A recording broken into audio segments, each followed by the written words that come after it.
BD5 Pilot with you back at the Hillsboro hangar on a Sunday morning, and I'm doing more work on that rudder since I want to make sure it's done right. So I inspected all the Alodine work this morning. It all looked good. I clecoed the pieces back together. I put those nut plates in that are for the bolts, so the lower and upper bolt can hold this rudder on. Actually held the other rudder up against it. It's a perfect mate in size, and that little cutout, which was that's a nervous hole to cut out right there. It's for the rudder, the upper rudder hinge. And I trimmed the bottom, and now I'm getting ready to do a preliminary trim on the top, making sure I stay clear of that R8 part, and then we might make an additional cut to smooth that down a little bit more. Getting ready to make that cut, and then get this to where it's ready for final assembly. I doubt it will get finally assembled today, since I probably will run out of time. So there, I've got some more trimming done on the top of the rudder. It's got a little more to go, but I'm close on this one, on the forward part of that R8 part. We're close. I've mounted the counterbalance on there, and we're close. We're close to lining up.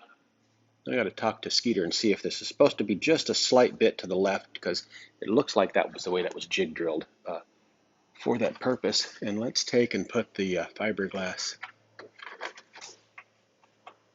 piece on there. And for the first time, you and I both get to see what this plane looks like with that rudder on.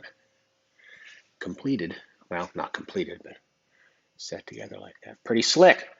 I like that new piece, and when I get done trimming that, it'll be a little tighter tolerance, so it'll fit on a little bit better. And see if I'm any good at closing the canopy one-handed.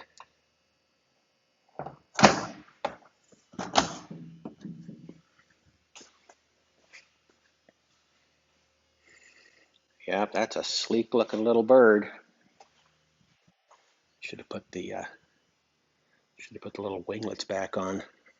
I obviously have those off so I don't walk past one of them and snip the little balsa end off before they get finished. But this right here is going to end what I end up doing today, because I've got a agility class to take my 11-month-old border collie to. And you've seen Percy in my videos. He's a pretty hyperactive dog, so I'll be back this Thursday, next weekend, work on the plane. BD5 Pilot's out now. Everyone have a great weekend.